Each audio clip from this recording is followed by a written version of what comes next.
Welcome at the Institute Giacometti. Welcome to this School of Modernities, École des Modernités lecture. We're hosting tonight Iftikhar Dadi. He's coming from Cornell University, and very happy to have him here, present in Paris. Iftikhar Dadi is the John H.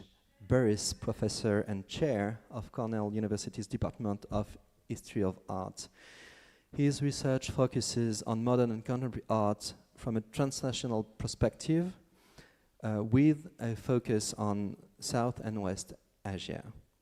Another research interest examines film and popular cultures of South Asia.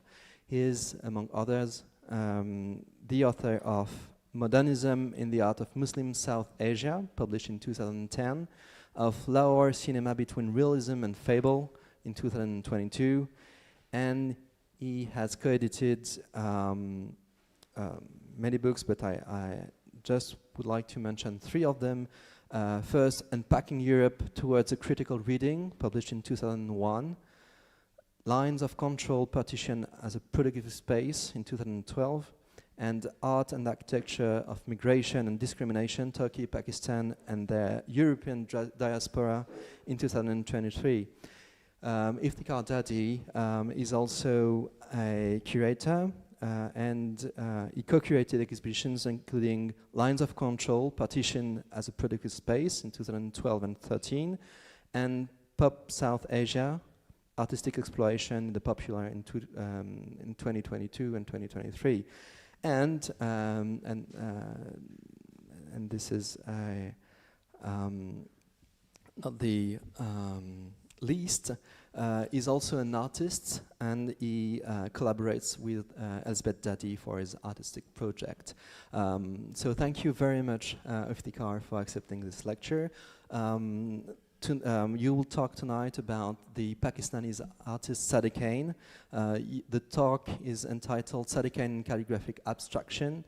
And like other Pakistani artists, such as Zubeda Aiga, Shaki Ali, and others, Sadequain came from Pakistan to work from Paris after the war.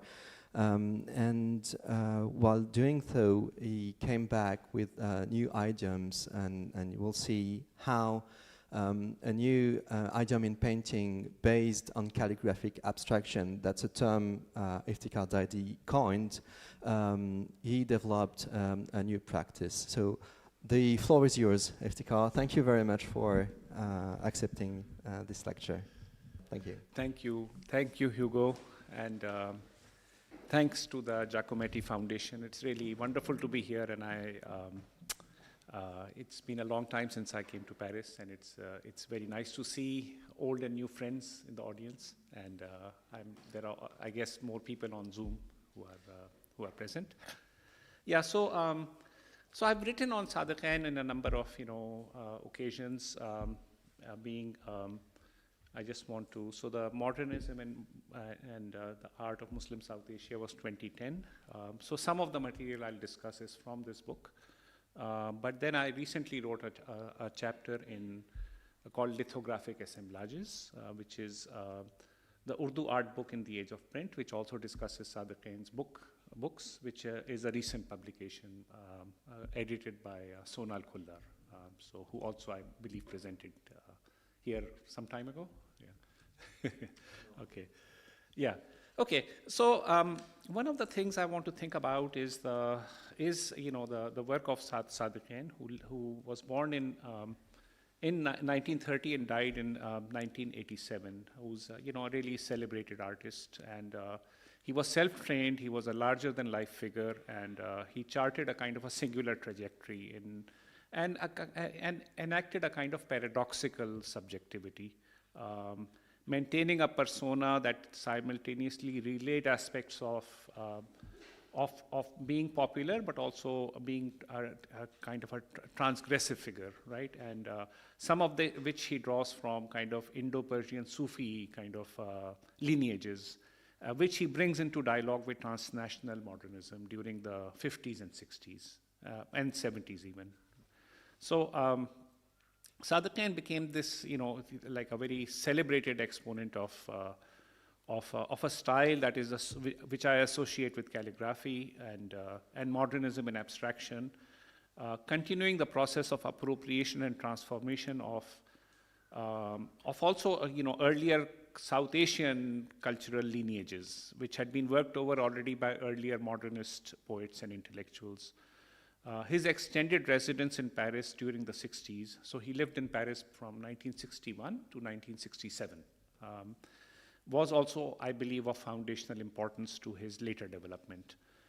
By the late 60s, his work had swerved in the direction of becoming much more informed by textuality, calligraphy, and poetry. And above all, since the late 50s, the artist sought to inhabit modernity through kind of these tropes of heroic subjectivity, which I'll associate it with the work of a poet that I'll discuss in a minute. So let me show you, we don't have so much time to delve into all the lineages, but I just wanted to give you a few glimpses. So one is the transformation actually of script and calligraphy that takes place in the last few centuries and associated with basically Iran and with India. So while the Arabic script, of course, is written in many forms, in Iran and in India, two particular scripts developed that were used very widely. One was called Nastaliq, and the other was called Shikaste. Okay, and Shikaste is a very interesting word because Shikaste also means broken. Okay, so it's a word that is the label of the script which you see here. Okay, which is on the screen. And, but it's also a word that is used in poetry to represent one's broken psyche and one's broken subjectivity, okay? And it's written in a way, it's actually hard to read, and it almost becomes a kind of a grapheme, even in these earlier exercises. This is from the late 18th century, right? And this is a very famous calligrapher, Abdul Majid, Calligraphic Exercises, and the exercises are actually repeating and kind of in a sense, making exercises on the shapes and the forms of the letter without necessarily, it's not about legibility already, right? So there's already a direction of abstraction that this calligraphic work is moving towards. Okay, now let's come to a pamphlet written in, actually published in Central Asia probably. It's called What is Communism? Okay, okay. And what's interesting in this pamphlet is that you see both the scripts. It's written in both the scripts, right? So on the left is on your, well, this is Shikaste and this is Nastaliq. Okay, so you get the same script, the same text written in both scripts, so you get an idea of the differences. Okay, and Shikaste was also widely used. Shikaste is almost like cursive because you have to lift the pen less when you're writing Shikaste. So you can write continuously, but the problem is that it becomes actually very hard to read. Most of the bureaucrats wrote in Shikaste because they wanted to write quickly, okay. So for people who are historians and archivists, it's actually a problem to kind of read, Shikaste, okay. The other thing that was happening, of course, was, tropes and metaphors in poetry, okay? So, which develops in Persian poetry and moves into kind of, Indian languages, including in Urdu and Persian. So this is a diagram from that Annie Mary Schmel, who's a very, who was a scholar of Sufism. She, after reading like a lot of Persian poetry, she drew this human face, which is made up of letters according to the usage of Persian poets, right? So basically, the beloved's hair is like the letter lam, okay, and things like that, and the nose is shaped like the such and such letter, right? So there is a kind of a correspondence between figuration, okay, and writing, okay, that already exists in very powerful and kind of durable ways, okay, in the poetic tradition, okay, okay. And then we come to basically, painting practices from the kind of the Mughal era, right? So this is a painting of Mullah Muhammad Khan Wali of Bijapur, who's holding a scroll. So this is a portrait of a nobleman, kind of, holding a scroll, showing his kind of learned, kind of character, and so on. What else? The other thing that's happening is that printing arrives, right? So printing arrives quite suddenly in India.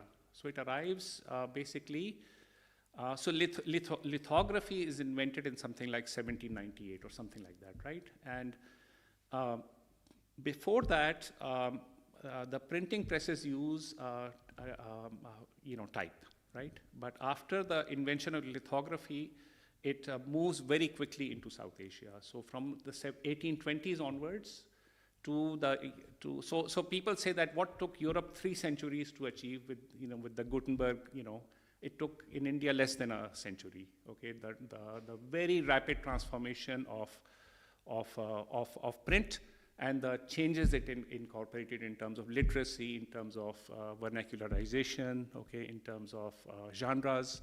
Okay, all of this is in a very condensed and intensified practice. Now, Urdu script, because it's written in this kind of handwritten way, it was very well suited to printing. So because in a sense that it's very hard to typeset Urdu because it's the form of the letter changes depending on which part of the word it is in. But if you're using a lithography, then you just write it and you can lithograph it, right? So the break between the manuscript tradition and the print tradition is not so sharp, okay? So that's another thing to keep in mind, okay?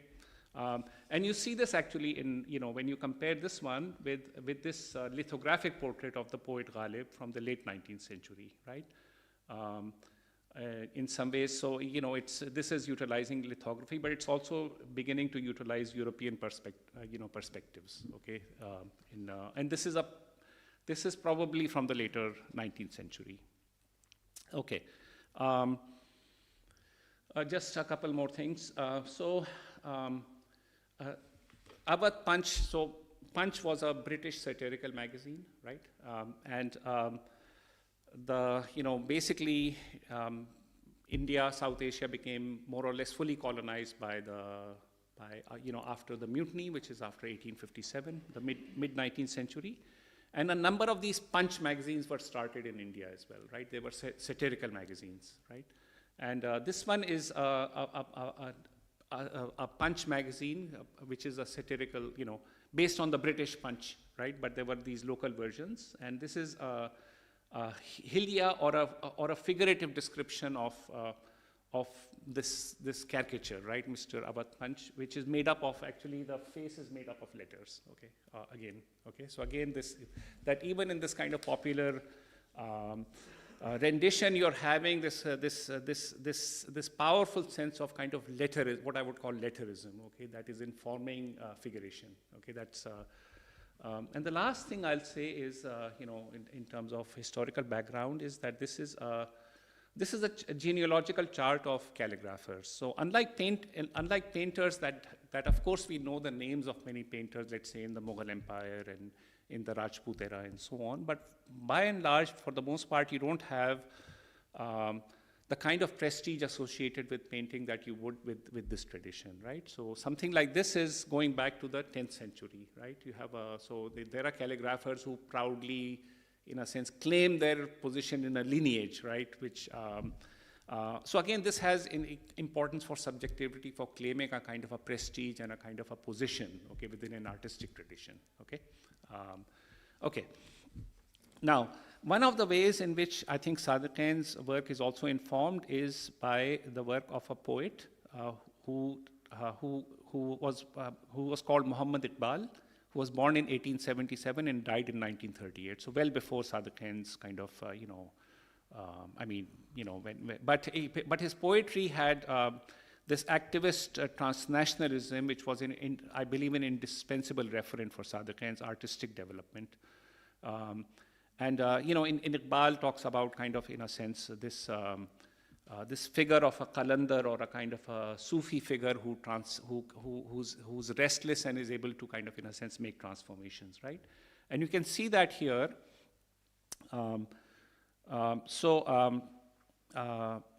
Iqbal sought to effect a far-reaching transformation on 20th century South Asian Muslim thought, whose latent and proleptic character critics had recognized during the poet's own lifetime.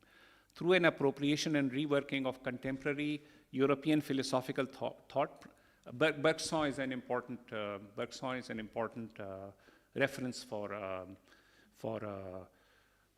Iqbal. In fact, there's a book by an American philosopher of African background, which I saw at the Pompidou, okay, which looks at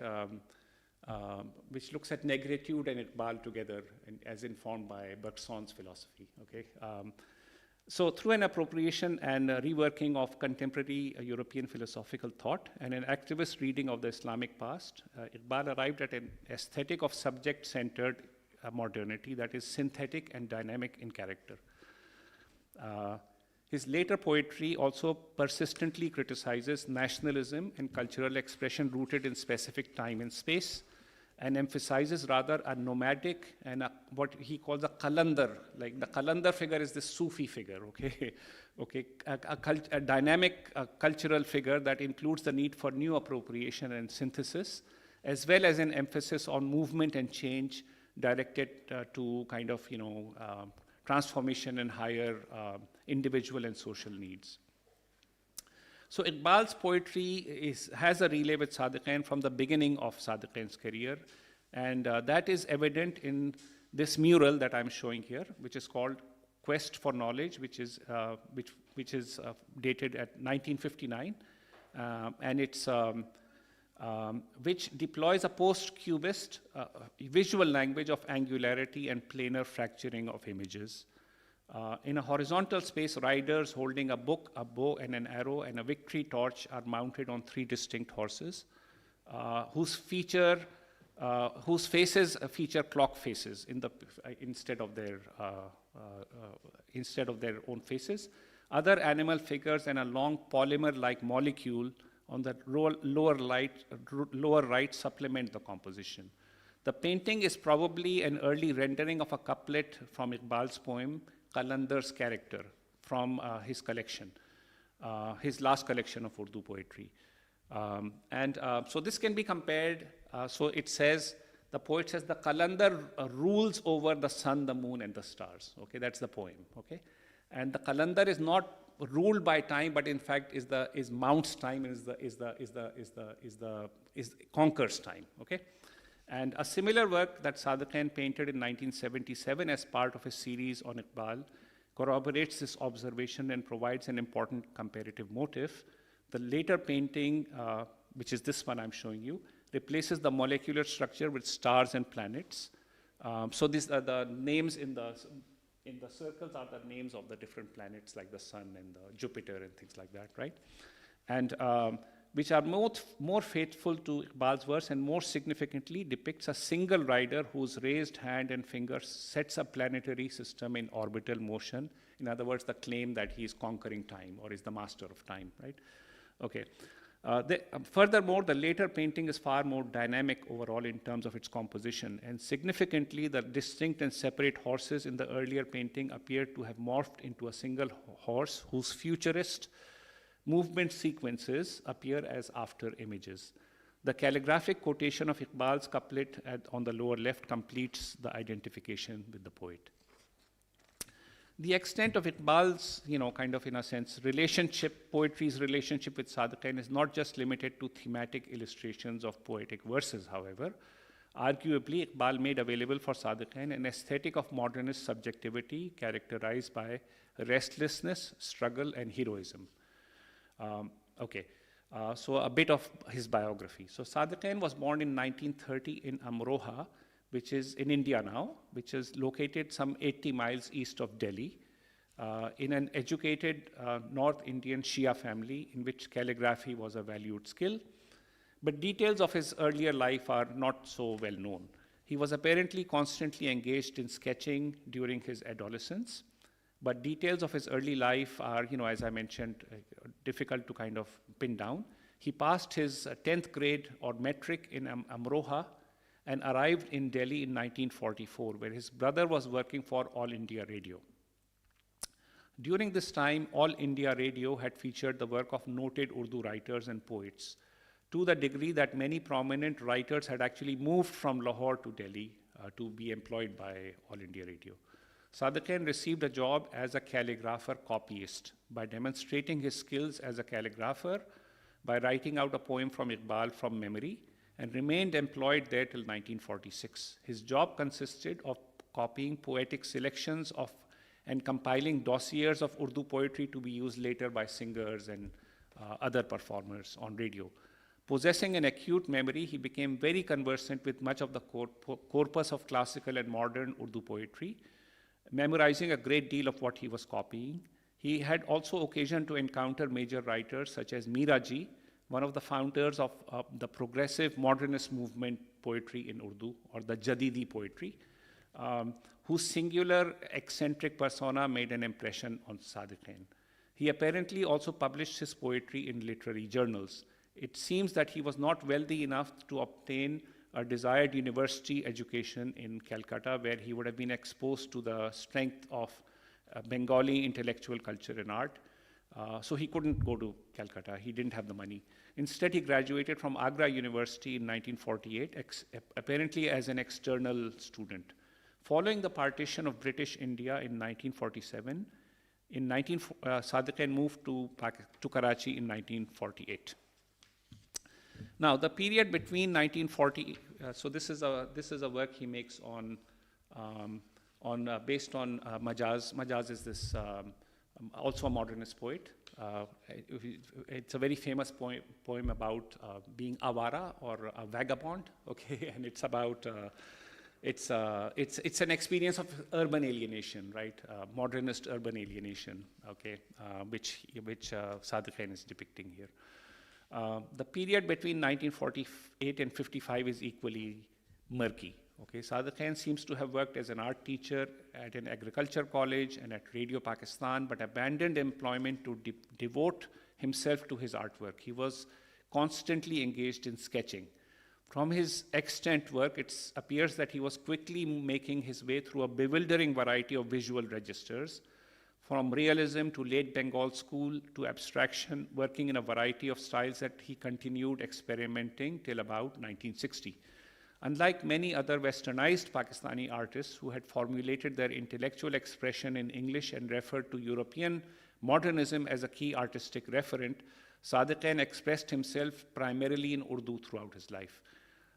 This engagement with the Urdu language, which would become central to his artistic practice by the late 1960s, which is after his return from Paris, is already visible in these earlier works such as Awara, based on this famous poem describing urban alienation, who had also been associated with the All India Radio. Sadequain also befriended the East Pakistani artist S.M. Sultan, who had arrived in Karachi in 1951, and the two artists spent much time together.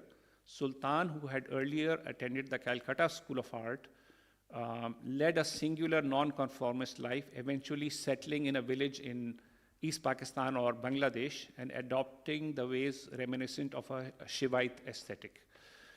Sultan's non-conformist life has been a subject of fascination by many Bangladeshi intellectuals and undoubtedly influenced Sadequain's fashioning of his own subjectivity. His rise to fame really begins in 1955 when he exhibited his works at the residence of the Prime Minister, Hussain Shahid Sohrawardi, a liberal patron of the arts and the brother of the art critic Hassan Shahid Sohrawardi, who was writing in Calcutta. Sadequain soon received a number of prestigious government mural commissions and also held numerous solo exhibitions of his works. Many of his works from the later 50s exhibit thematic rivalry with Zubaida Agha and especially with Shakir Ali, whose mythological motifs Sadequain had adopted along with kind of in a sense motifs by Matisse, Klee, Giacometti, André Masson, and above all Picasso. Although he was initially able to see European modernist works only in reproduction. Because Sadequain was introduced to the visual languages of transnational modernism only indirectly through magazine illustrations and books, for example, he shows little fidelity to the distinction among the various art movements like Cubism, Futurism, and Surrealism. Rather, Sadequain drew freely from all of them, and it's for this reason the term post-Cubist best marks the relationship between his work and transnational modernism, but in which Picasso, I think, is a central interlocutor for him. A decisive movement in the artist's mature imagery was precipitated during his residency at a rest house at Gadani, which is an arid, remote seaside location some distance from Karachi, where Sadequain stayed around 1957 to recuperate from exhaustion. At Gadani, he encountered large cactus plants that grow in the area and whose long, thin, and prickly branches formed silhouettes suggestive of calligraphic forms and also of existential angst reminiscent of Giacometti's sculpture. Sadequain subsequently moved towards an imagery of exaggerated linearity in his work. The thorny character of the cactus emblemized violence, negativity, and darkness, which the artist also incorporated in his work. In an interview, he recognized the centrality of these forms. In the anatomy of these gigantic plants, I found the essence of calligraphy. Everything that I have painted since then, a city like Rawalpindi, buildings, a forest, a boat, a table or chair, a man, a mother, a child, or a woman, has been based on calligraphy, which itself issues from the structure of the cactus.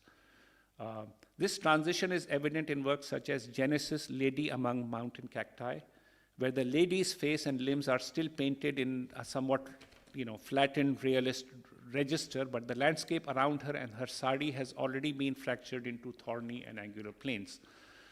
Transformed by his cactus epiphany, Sadequain's paintings of the late 50s and early 60s show his reworking of modernism of the likes of Picasso and Matisse.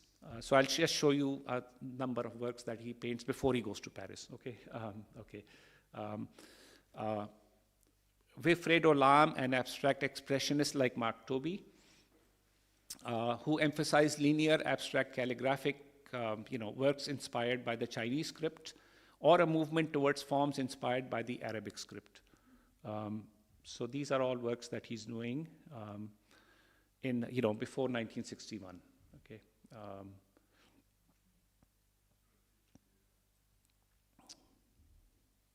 And some of we can't find many of these works. So I mean, this is I'm showing you the black and whites because we don't have the painting he won the Paris Biennial Prize for. We can't find it. Okay. This period also marks the beginning of Sadequain's exploration of the jagged, elongated figure, which is shown in this one, person at Sandspit. Which always references the artist himself and which becomes Sadequain's obsession during the later 60s and 70s. These self-portraits, along with Sadequain's murals, began to explore the imagery of movement and dynamism that marks the works of the later 60s, which I'll discuss subsequently. Critics perceived Sadequain's freedom from adherence to a specific style, ideology, or artistic movement, partly because Sadequain formed initial impressions of European modern art from reproductions, in which the differences among the different movements like Cubism, Fauvism, Surrealism, etc., that might have been palpable in Paris or in the Western world due to the works being placed in the context in which they were being made, would become far less significant when they traveled by reproduction. So I would argue that in Benjaminian fashion, the magazine layout, which reproduces images serially, helps decontextualize the work from their adherence to specific schools. And this mistranslation, quote unquote, frees the work from being perceived, in a new context without, with a new kind of a relationship to its new context. In any case, Sadequain, looking at these images in Karachi during the 50s, would have had little concern for the manifestos, ideologies, or stylistic markers associated with the numerous, European artistic movements during the first half of the 20th century. Consequently, throughout his work from the later 50s, European modernism appears before our eyes as being pulverized and fragmented and increasingly reconfigured in a calligraphic mold. The large number of murals Sadequain executed between 57 and 61, and the even more monumental series of murals he worked on from 67 till his death in 1987, reinforced the formation of the mythology of Sadequain as the hero artist. So just a little bit about his, this superhuman persona, this productivist kind of, mythos, okay? So this one is by a critic from 1961. I won't read it.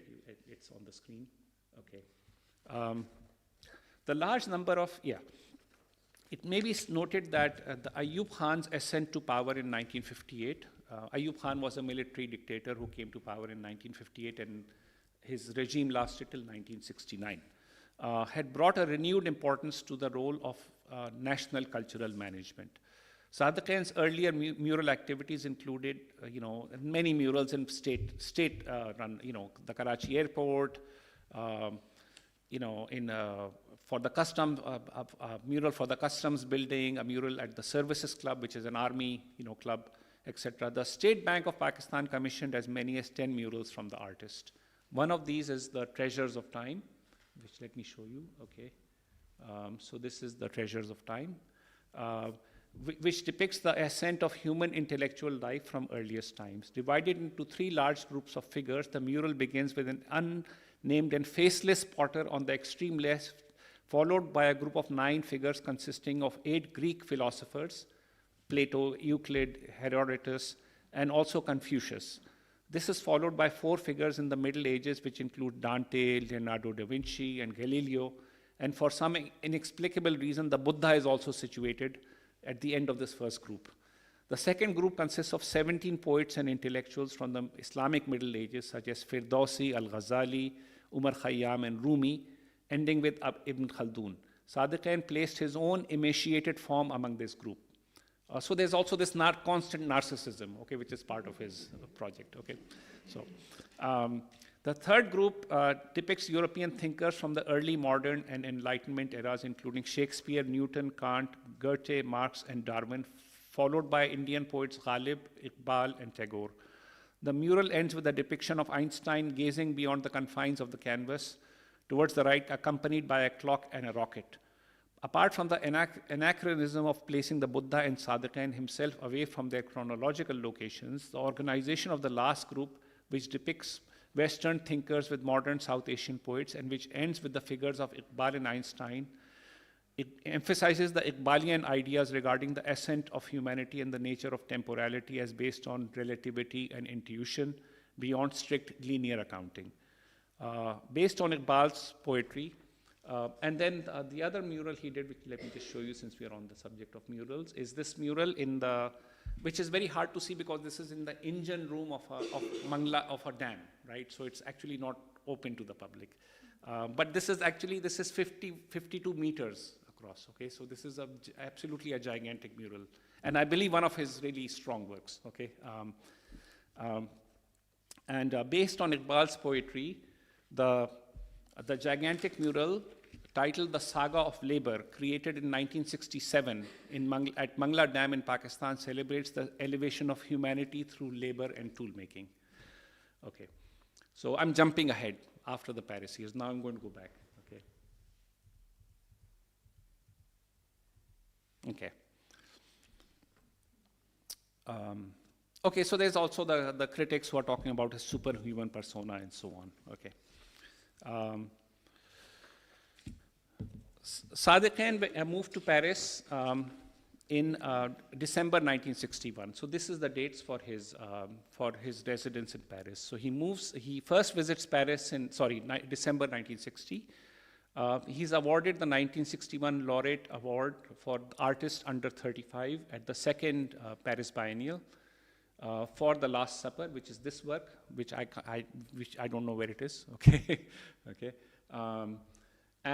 He begins work, and then he gets some commissions in Paris. In 1964, he begins work on an edition of Camus' The Stranger, which is published by this Automobile Club of France. Okay, and and he worked apparently 2 years on this, and he considered it to be quite important for his work, and he did color lithographs on this. There was an exhibition of this project at the Grosvenor Gallery, I think 2 or 3 years ago in London, and they have a booklet as well, which is a PDF that you can download. And then in 1966, a book of drawings is released in Pakistan, which I'll talk about, which is, I believe, an important work. And then in 1967, he returns quite dramatically to Pakistan. Okay. So he initially achieved some measure of success in Paris by staying on through a scholarship provided by the biennial, and subsequently traveling within Europe and to the United States during the early and mid-60s, amid a busy schedule of exhibitions and commissions. He also continued to visit Pakistan, where among other works, he executed a series of drawings in a book published in 1966, whose preface was contributed to by the renowned Urdu poet Faiz Ahmad Faiz. By 1967, he had returned permanently to Pakistan. A significant reason for Sadequain's return to Pakistan, I believe, was his difficulty in surviving in Paris as an artist, a fate which was increasingly shared by other immigrant artists since the later 60s. This also accounts for shifts in, I believe, in the art scene, right? Because, I mean, a lot of these artists are actually working in dialogue with the School of Paris artists, but there's a shift taking place towards newer kind of practices in the Western world, right? And I think this is again an under-researched topic that needs more attention. His difficulties are evident from a neglected but important documentary source, his letters to his family, written during the period 1961 and 67, which he published in a small facsimile edition in 1979. Overall, the letters are factual, event-based reports of his activities in Paris. Central threads running through the correspondence include his continued uncertain financial state, his meetings with patrons, dealers, and critics, his participations in exhibitions in various cities in France, his irregular dining habits. The letters hardly articulate intellectual or aesthetic concerns, apart from reporting occasional participation in cultural activities. I mean, he's writing for his family who are not used to art, so he's not really writing. The letters are not dealing with aesthetics for the most part, right? They're quite factual about his life. Okay, the letters are sober, prosaic, and unremarkable, and above all concerned with the level of prestige and the financial details of Sadequain's various career opportunities. He never discusses the imagery of his paintings, for example, but duly records the status of the exhibition site, patronage status, or the commissioner's symbolic import, especially appreciating support by Jewish patrons. Regarding his commission to illustrate an edition of Camus, a project he considered important for his career, in which he devoted considerable time and effort to complete, which you can get from his letters. So it's clear that from 1961 to 1964, he achieved a fair degree of success in Paris and was involved in many exhibitions and so on. However, despite his bravado in his letters regarding his success, there are glimpses of his difficulties, both financial and cultural, especially after 1963. In 64, for example, he reports that he has no exhibition schedule, which suggests waning interest in his work. And in 1965, he writes that his gallery had been sold and the space will likely be converted into a bar. In 1965, he complains of exhaustion due to overwork and expresses his desire to rest and recuperate from the demanding life in Paris. He reports on his daily struggle to learn the French language. And he mentions in passing two identified patrons participating in writing ruba'is or quatrains, okay, which is an important poetic form for him. And in a shikasta script in their company, but he doesn't give any more details, okay? In 1967, he remarks that he's been reading a lot lately and he's feeling a new inspiration towards a new socially progressive artistic form, whatever that means, okay?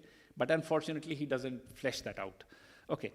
Now, when he publishes the letters, as I mentioned, are very prosaic, right? And but when he mentions the afterword, when he publishes them, he writes another letter, which is an afterword to this collection. And the prose is very ornate and rhetorical, right? So it's very different from the prosaic nature of his. And it's hard for me to even translate it, right? And he says, you can read it, right? The heritage and my society formed a change in my work. It now reflected aspirations and sorrows. The shikast of my society, my work proceeded in new experimental genres, etc. And I've transcended beyond considerations of worldly fame and material wealth and become absorbed in a divine quest towards establishing my presence in the realm of art, right? So, okay. I don't regret spurning the Parisian or the international path. I was only a short distance or distance away from achieving kind of really being international fame and material success. Instead, I'm content with the opportunity to serve my people spiritually by advancing art in accordance with their legacy. Okay. Now, what happens with him is that he actually his father is not well, so his father comes to Paris for treatment. After his father has been treated in the hospital, he says, please accompany me back to Pakistan, but we will go via Iraq and visit the Shia holy sites. Okay, so they go to Karbala and then his father says, look, you've come all this way, why don't you just come back to Pakistan? And he says, okay. Okay. And so this is a picture of, his Sadequain with his father in 1967. Okay. Okay. So, all right. So his afterword is significantly more and self-consciously more figurative, utilizing elusive metaphors and abstracted self-praise, indicative of the intensified post-Parisian self-construction of Sadequain, starting from 1967.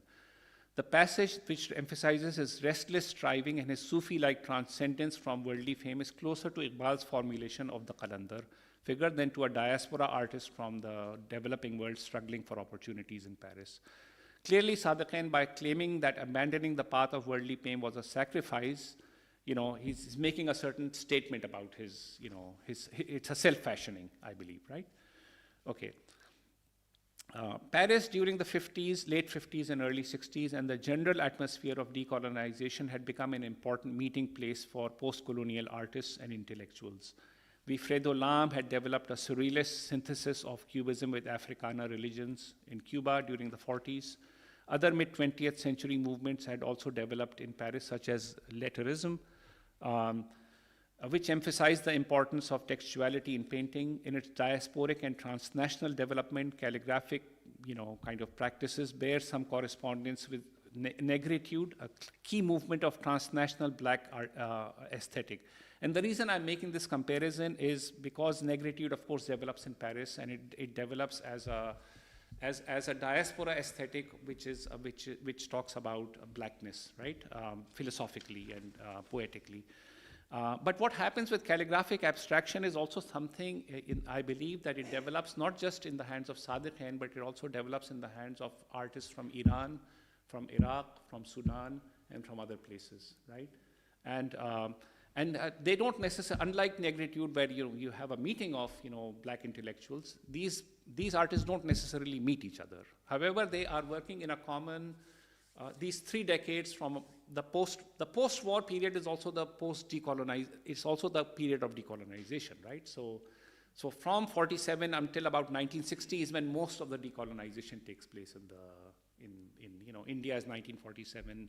A lot of Africa is the 1950s, for example, right? Okay, so this is a time when basically a new search for artistic languages is beginning, right? You need to forge a new culture, okay, a more hopeful culture, a culture that may draw from the past, but it cannot reproduce the past exactly, right? It has to be modern and forward-looking. So this is, I think, the challenge of, and a lot of these artists are really the heroic figures of considered to be the heroic figures of their national tradition.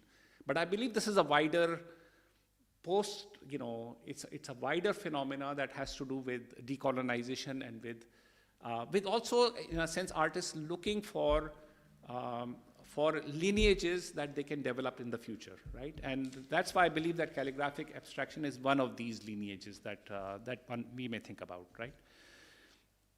Okay.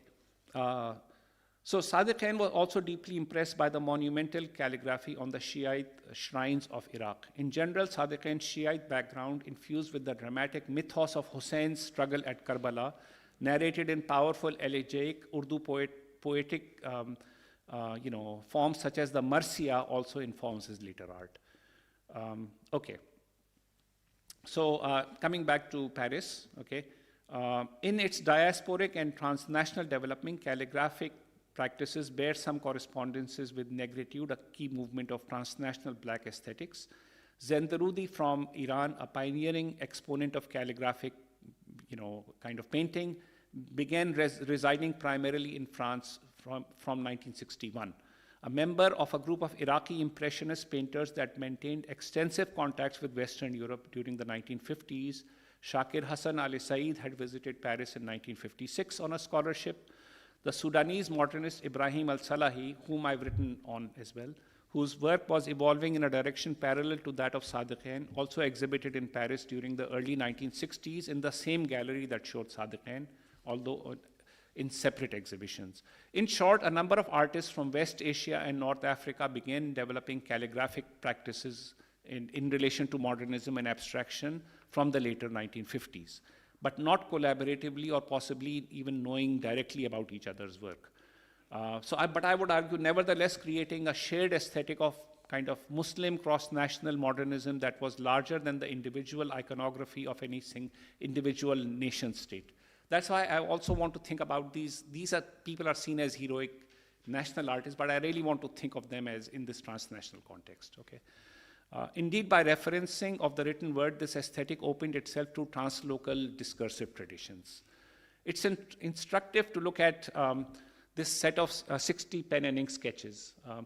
So this is, so I'm also showing you a page from, a spread from this, this book by Isidore Issou, founder of letterism, right? And again, you're seeing a kind of correspondence. And this is 1960, right? So this is around that time, and this correspondence of kind of figuration and literary kind of practice, writing, and of course, kind of, in a sense, owing to Dada and Surrealism. Okay. Okay. So, so I'm showing you the Vuillard suite, one of the images from the Picasso's Vuillard suite, which I think the mythos of Picasso is a very important one, and the artist and model is an important one, right? So here are now these are some of the drawings from 1966. Many of the drawings depict the artist and other figures entangled in cobwebs or cacti forms sprouting from the artist's head and body. But another set consists of the artist depicted with a severed head with a model in a studio setting. The fragmentation of the figure is clearly tied to Sadequain's deep fascination with the lives of transgressive Sufis, especially Sarmad, an enigmatic 17th century figure apparently of Armenian and Jewish background, who was associated with the Mughal prince Dara Shikoh. Okay, so this is the story of Sarmad is that he also wrote rubais, okay? So, and his background is Armenian and Jewish maybe, right? We don't know. So Sarmad was associated with Dara Shikoh. Dara Shikoh lost, the struggle for being the Mughal emperor to Aurangzeb. Aurangzeb then decided to execute, and Sarmad also made pronouncement like Hallaj, claiming to be God himself, right? So Aurangzeb used that pretext to execute Sarmad in 1661 on the steps of the Grand Mosque in the Friday Mosque in Delhi. Okay, and the mythos is that when his head was cut off, he had such power that he actually lifted his head and started walking down the steps until the other Sufis begged him to stop doing that. Okay, so there is a way in which, okay, so Sarmad is this larger than life figure also. He is reputed to have composed transgressive rubais to wander around completely naked and to possess miraculous powers. Upon Aurangzeb's ascension to the throne after defeating Dara Shikoh, and he was able to do on his beheading in 1661, Sarmad's extraordinary spiritual prowess exhibited itself by the headless body that began walking, carrying its severed head in its hands, until other Sufis begged the decapitated Sarmad to refrain from openly displaying such prowess and just die. Okay.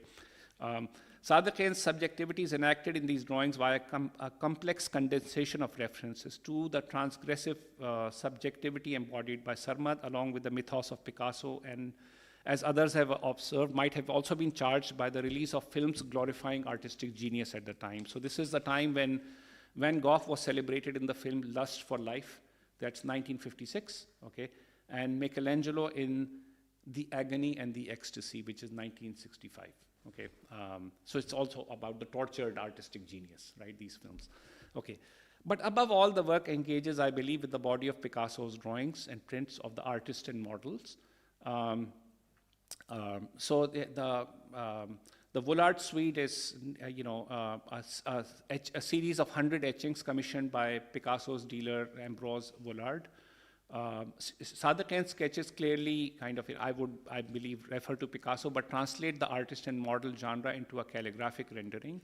For example, in a characteristic self-portrait from the same book, he contorted his figures to spell the word Allah, a gesture that you can read the word Allah, you know the script, okay, the fingers kind of shaped like that.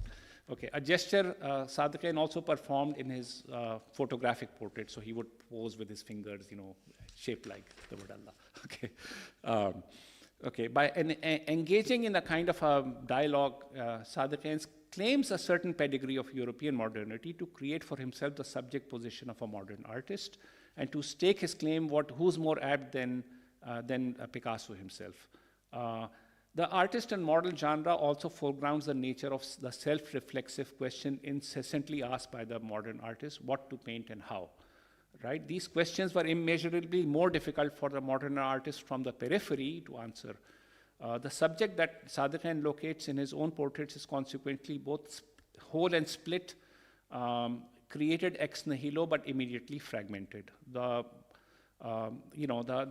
modern artist in this respect, the post-colonial modern artist, finds himself always already dislocated. It's precisely the staging of the modern that affirms the importance of post-cubist modern art, yet it is being relayed in unexpected direction. In the case of Sadequain, it leads back to a staging of calligraphy and Urdu poetry via kind of, artistic modernism. His prodigious output during the 1960s reveals a calligraphic language of figuration and abstraction that is as reminiscent of post-cubic European modernism as an expressive stylization of the Arabic script. Okay. Now his return to Pakistan.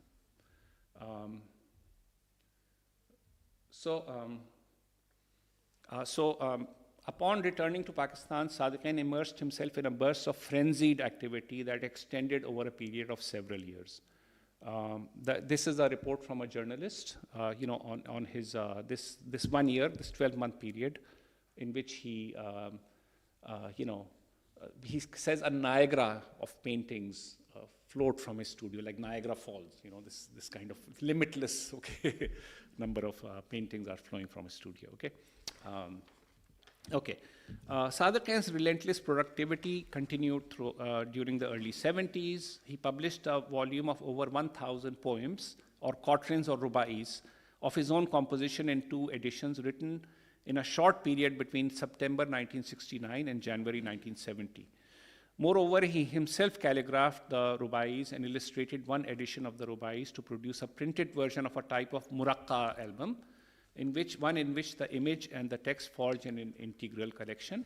So the muraqqa album is also a Mughal practice, right? The muraqqa album is actually a scrapbook, which, like the king's scrapbook, if you will, in which there would be, it doesn't have a unity. It's a compilation of whatever strikes the fancy of the collector. So it might include a miniature painting. Next to it might be a sample of calligraphy, etc. So, and it doesn't necessarily have a historical order or an order of genre, but it may have a kind of an aesthetic order, okay, in the way it's put together. Okay. So now let me come to this, his involvement with painting and with poetry, right? Okay, so one of the first major works he does is this paintings on Ghalib's poetry, okay? So Ghalib's poetry is notable for his distinctive and pronounced use of metaphors, deploying calligraphy. Ghalib is a 19th century poet, and I believe that Sadequain executed them in a visual style that acknowledged the force of kind of this Iqbal's subjectivity. The imagery of many of these paintings, which depicts temporality and process by foregrounding the brush, the pen, the act of writing or painting, or the circular movement of objects, bicyclical time now differs greatly from Sadequain's earlier paintings, which were marked by a relative status. For example, consider the painting depicting the following couplet from Ghalib's Diwan, right? Which is, how long would I ride the pain of the heart? I might as well go and show the beloved instead, my wounded fingers, my blood-dripping reed pen. In other words, how long should I write my pain of separation, because my fingers have been bloodied? So I may as well go show the fingers, right? Okay, the bloodied fingers. So Sadequain, so it's, again, the body and kind of writing, okay, that connection. Sadequain renders this as a self-portrait similar to the 1966 drawing, but where the hands of the artist write or paint the text or paint by using the blood emerging from the bloodied fingers of the portrait itself, creating an autonomous and self-referential image of tortured subjectivity. Throughout the series, Sadequain plays out Iqbal's characterization of the Qalandar as a relentless superhero. And I'll show you one more image, okay? Let me see. How am I doing for time? 10 minutes? Yeah, that's fine. Yeah, okay. Okay. This is another one of the Ghalib's, a painting on Ghalib's words. Okay. Now, Sadequain's own poetry. Sadequain wrote a large number of quatrains or rubai in a burst of activity during a few months during 1969 to 1970. These were issued in a calligraphed edition in May 1970 and then reissued in a revised edition framed by drawings in September 1971. And he published another set of rubais, and which contains a long preface explaining the genesis of his poetic compositions and addressing the controversies surrounding the first two editions. All these volumes were self-published, well aware of the difficulty in writing rubais, which had challenged even the most accomplished poets, according to Sadequain. He is nevertheless impressed primarily by the examples of Umar Khayyam and also by the rubais of Sarmad, this transgressive Sufi, right? Okay, acknowledging his narcissism, Sadequain insists that the rubai form is essentially autobiographical, which is precisely its appeal for him. Sadequain begins both editions of the rubais with a verse from Iqbal and then addresses various subjects organized in sections. One key subject in his repeated focus upon the object of painting might be, and how visual representation remains inadequate to the task of depiction. So this is one of them, right? So he says, let me try magic for once, explore the poetic form. I've created poetry in pictures. Let me try creating pictures in poetry. And all the calligraphy is done by him as well, right? Okay. So another theme is his anxiety, sense of anxiety to situate himself in a distinguished lineage of earlier poets, right? So this is another drawing which does that, right? So this is, he's disruptive, why has he come here? He's restless, why has he come here? Khayyam asks Sarmad, why has Sadequain come to our neighborhood or to the neighborhood of rubais? Okay. By foregrounding his presence in the poetic artistic Sufi tradition by the emblematic citation of the mythical painter Mani, Umar Khayyam, the poet Urfi, the calligrapher Yaqut al-Mu'tasimi, and the mystic Sarmad, as well as the painter Behzad. So these are all kind of, important or even mythical figures who are either painters or, considered to be masters of. Behzad, for example, a master of Persian miniature painting, right? Sadequain self-consciously addresses the existential problem of how to include his own persona as a co-contributor to this lineage, while striving towards a modern subjectivity enacted by visual art. On the one hand, so the only sort of artist in this group is Behzad. Okay, the others are all poets and philosophers and so on. Okay. So on the one hand, Sadequain's rubais are deeply learned in the sense of being aware of the rubai tradition and its criticism in Urdu. On the other hand, unlike the refined elegance of Khayyam's skeptical verse, the mood of Sadequain's rubai is informal and even base. And I believe this is the biggest contribution because they're actually about everyday life and about his everyday life, right? So, for example, he says, one rubai, he says, again you admitted your love, your desire, Your lips are a flower, your cheek a mirror. But before all else on your arm, I kiss the scars left by the syringe. Okay. So in other words, that he's talking about the flaws and blemishes of life in his rubais, rather than polishing the rubai into this kind of completely abstract and perfected form, right? The morbidity and directness of much of this poetry recalls the mood of Baudelaire's The Flowers of Evil, and his foundational, to me at least, and his foundational essays on modernity's aesthetic, The Painter of Modern Life, which evokes the transient beauty of modernity. Sadequain's decadence was also, however, mobilized by the transgressive Sufi tradition of non-conformism, right?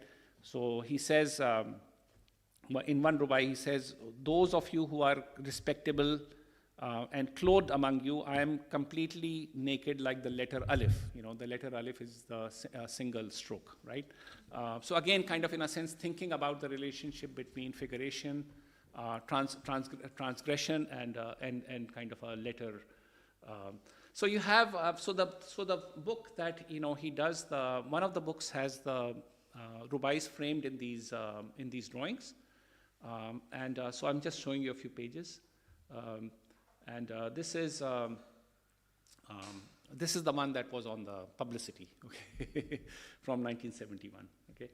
And now what's happening in, ideologically is also very interesting, right? So ideologically what's interesting is that that from the later 70s, Pakistan comes under another military dictatorship, which is the dictatorship of General Ziaul Haq, who actually wants to promote Islamization and therefore calligraphy, right?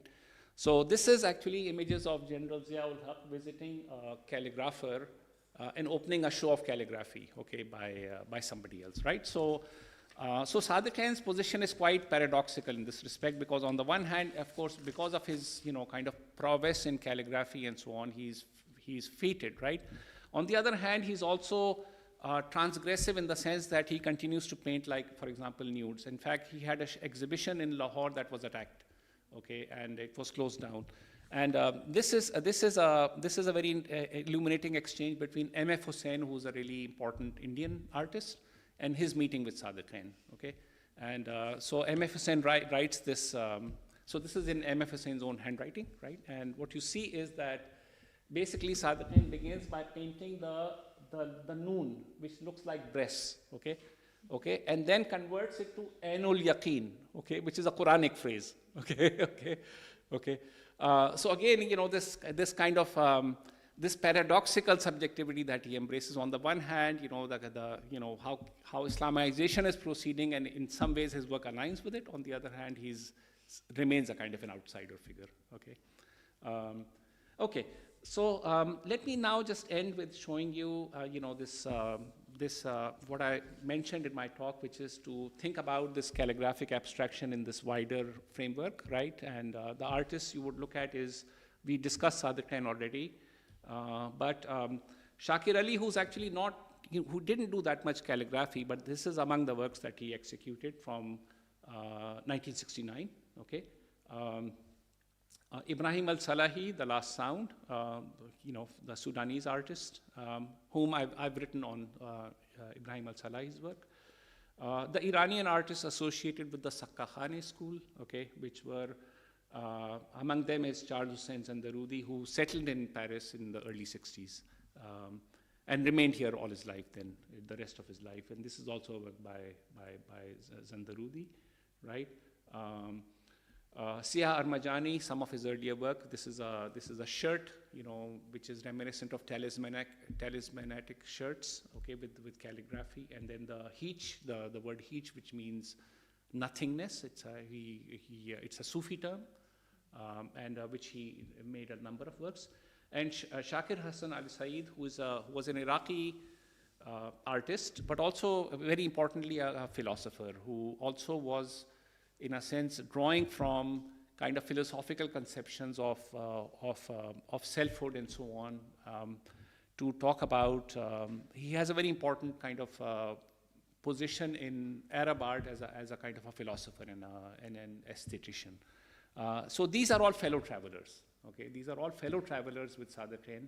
They don't necessarily know each other, but I believe that there is a larger shared project that they are I mean, they all have their specific lineages, but there are ways in which one can think of all of them in engaging in this larger project called calligraphic abstraction, okay, which is basically flourishing between 1955 and for about 30 years. So that's my kind of argument, okay. What happens later on is, of course, people turn to kind of, in a sense, to political critique, right? So this is Rashid Arain's drawings from, these ethnic drawings, okay, which are composed also of letters and so on. The golden verses, this carpet that he made, right? And then you come to later artists like Shirin Nishat, or even the Indian artist Rumana Hussain, okay? The last work she did, A Space for Healing, in which she's writing what looks like a pseudo-calligraphic frieze based on blades and knives and blades, okay? Or Naiza Khan, okay, who's also thinking about kind of, in a sense, the relation between kind of, word and image, if you will, right, in a kind of a feminist context. Yeah. So let me end here. I don't know if I went on for too long, okay, and I'm happy to